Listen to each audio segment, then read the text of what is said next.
여러분 안녕하세요. 이번에 소개드릴 제품 바로 CX05 랜덤 부스터 볼륨 6에 들어있는 레어 1번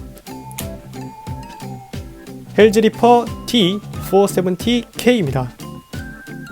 와, 주인공 베일을 랜덤 부스터에 넣어놓는다니 참 쉽지 않은데요. 어쨌든 파트 설명으로 넘어가도록 하겠습니다. 첫 번째는 락칩 헬즈 CX의 블레이드를 고정시키는 헬즈 모델의 락칩, 그리고 두 번째 파츠는 메인 블레이드 리퍼, 기복이 있는 스매시 형상의 내장 난로, 연타로 상대의 자세를 무너뜨리는 설계, 우회전의 밸런스 타입의 블레이드고, 그리고 이게 영날 형태로 되어 있습니다.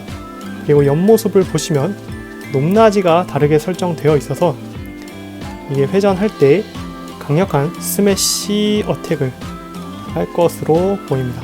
예전에 발매했던 초기 라인이죠.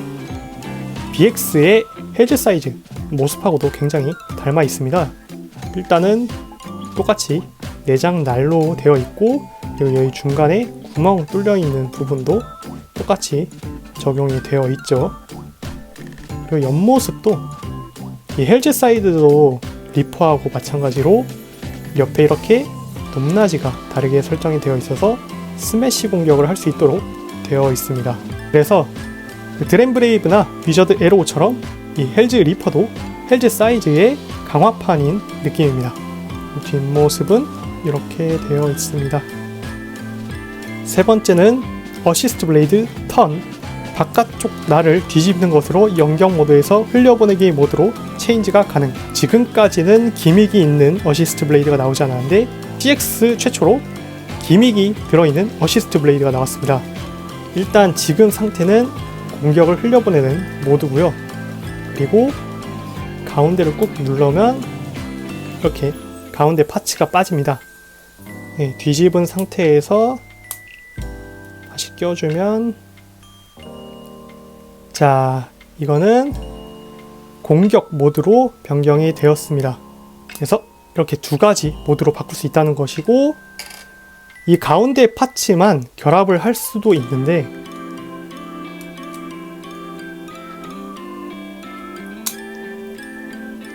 네, 어차피 락칩에 의해서 고정이 되기 때문에 가운데 파츠만 이렇게 결합을 해서 사용을 할 수도 있는데, 타카라토미가 이렇게 사용하지 말라고 개발자 리뷰에서 얘기를 했기 때문에 이거는 룰 위반으로 대회에서 사용이 안됩니다.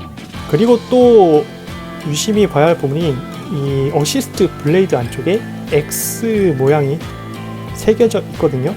이전에 발매했던 라운드 어시스트 블레이드하고 범퍼 어시스트 블레이드에도 똑같이 X 모양이 새겨져 있습니다.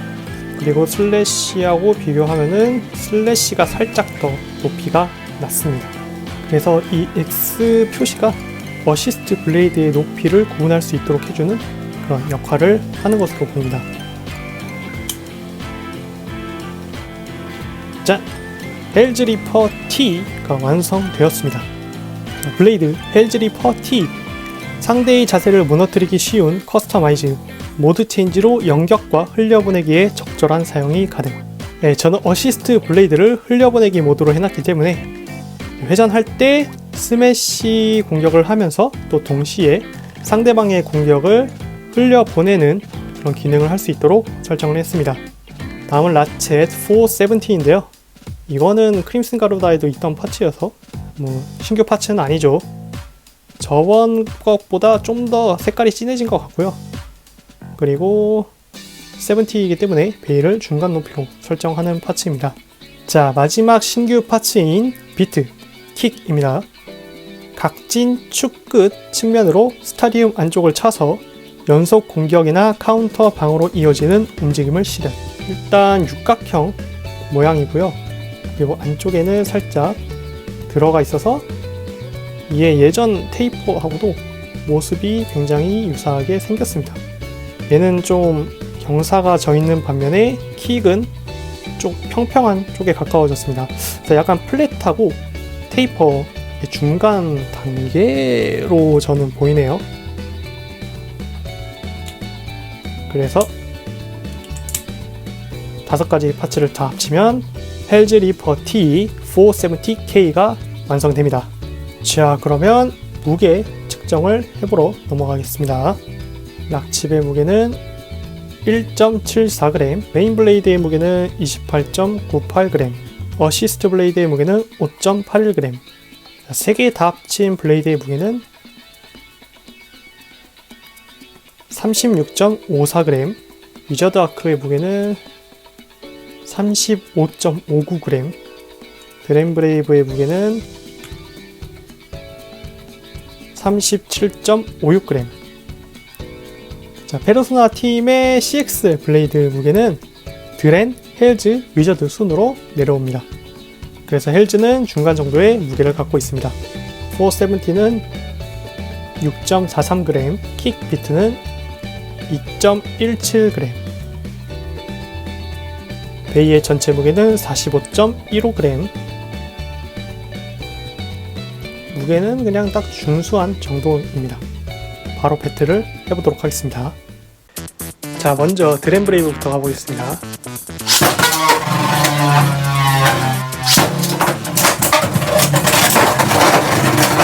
와, 오버피니시, 위저드 아크.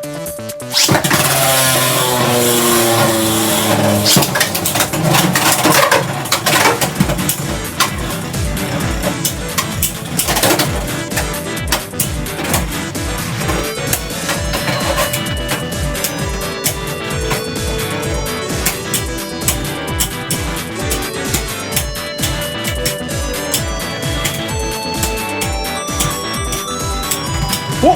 아, 아깝이 스피드 피니시. 다음은 페르세우스 다크.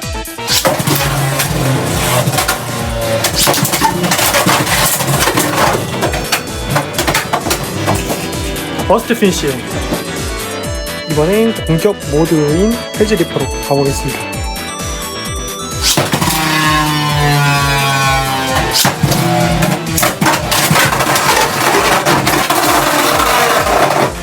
오버 피니시.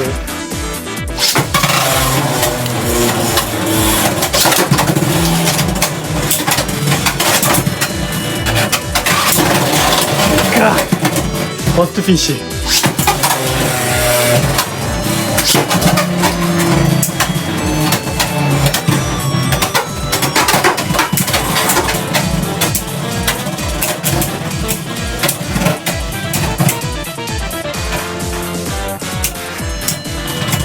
스프린 피니시. 헬즈 사이즈 가보겠습니다.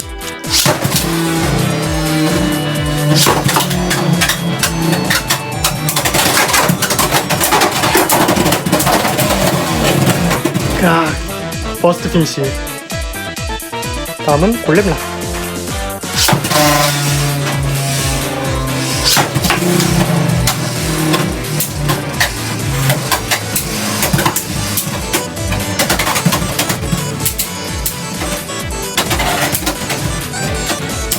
와, 까비.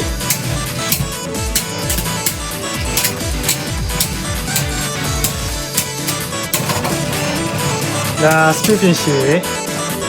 이번에 임팩트 드레이크입니다.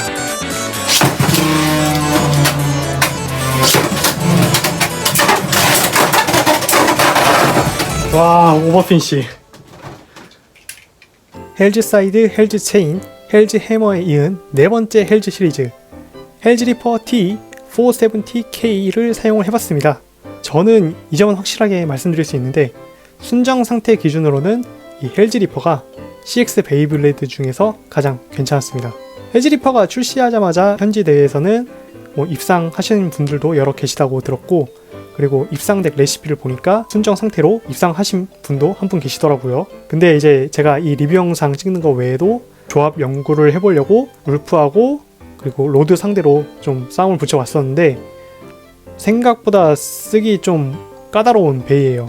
전략을 좀 생각을 해가지고 고심해야 되는 그런 숙련자용 베이블레이드인 것 같습니다. 그레인브레이브는 어퍼나를 살리기 위해서 그냥 무턱대고 높이를 낮춰주기만 하면 장땡이란 말이에요.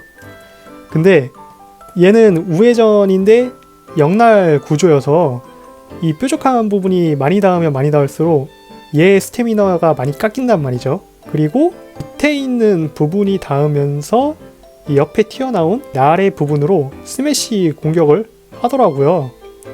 그래서 얘는 윗부분이 닿지 않고 이 중간 부분이 닿을 수 있게 생각을 해가지고 높이 설정을 해줘야 돼요. 그래서 너무 높여도 안 되고 너무 낮춰서도 안 되고요. 약간 그 사무라이 세이버에 그 숨겨진 칼날 있잖아요. 칼날의 아랫부분이 닿으면서 틱틱틱틱 때리면서 스태미너를 깎아먹는 그런 전략을 사용할 수 있잖아요. 얘도 약간 그런 비슷한 느낌이에요. 그리고 또 이 어시스트 블레이드에 배치도 고려를 해야 됩니다. 날이 4개이기 때문에 얘를 어디 쪽으로 설정을 해주냐에 따라서 어시스트 블레이드가 훨씬 노출되고 메인 블레이드가 덜 노출되는 그런 상황이 발생할 수 있거든요. 그리고 또 어시스트 블레이드를 어택 모드로도 바꿀 수 있죠. 근데 전 개인적으로 어택 모드로 바꾸면 이 어시스트 블레이드가 많이 노출이 되거든요. 지금까지 나온 CX 기준으로는 어시스트 블레이드가 노출이 되면 노출이 될수록 스태미너가 많이 깎여서 오히려 마이너스예요. 역효과고. 그래서 저는 아마 이 우케 나가시 모드, 공격을 받아 넘기는 그 모드로 사용을 하는 게 정석일 것 같습니다.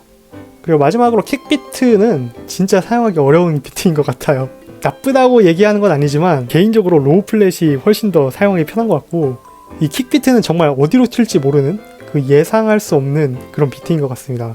예기치 못한 방향으로 탁 튀어나가서 혼자 죽는 경우도 굉장히 많았거든요.